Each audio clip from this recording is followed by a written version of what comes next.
Hey everyone, this is Curious Links. This video is the first video on this channel, and I apologize in advance for the accent you will surely notice. Yeah, I just stepped out of my comfort zone to create this content, so feel free to give your feedback and please consider subscribing if you like the video.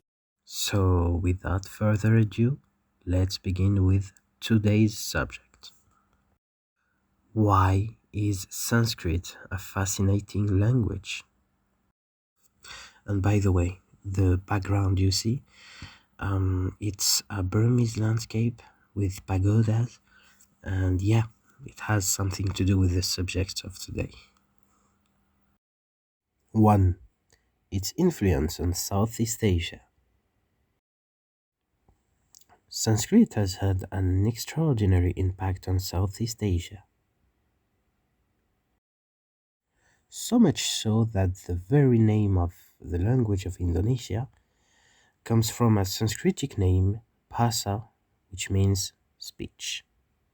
Agama. This word means religion. This comes from agama, which means tradition or that which has come down.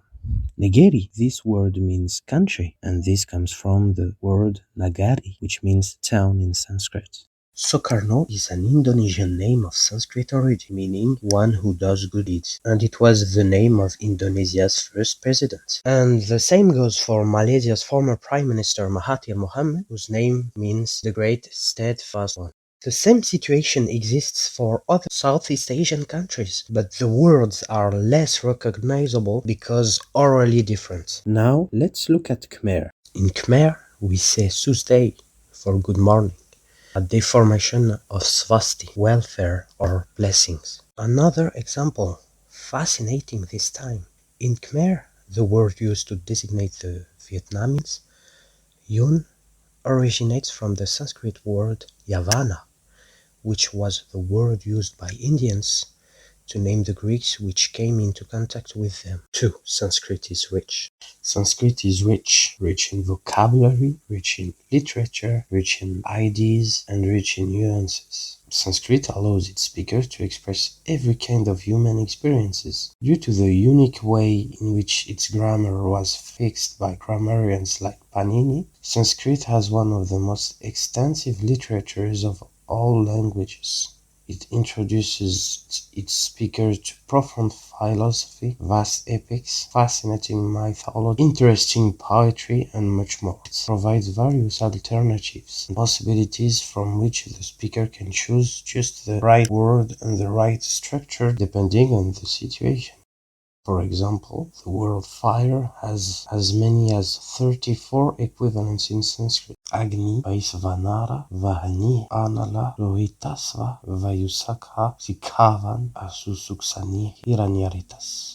This variety of nuances reflects the fact that there was a plurality of experiences with fire. The pattern looks something like this. One quality, characteristic of fire, was tied to a sensation, feeling. 3. Sanskrit's attractiveness. Europeans, especially after they discovered the similarities of their languages with the Indian ones, began to be interested in Sanskrit. Friedrich Schlegel, a German, is thought to be the first European who learned Sanskrit on European soil. He wrote a famous book in 1808 named About the Language and Wisdom of the Indian. He and his brother, August Wilhelm Schlegel, had an active part in the advent of Sanskrit studies in Germany.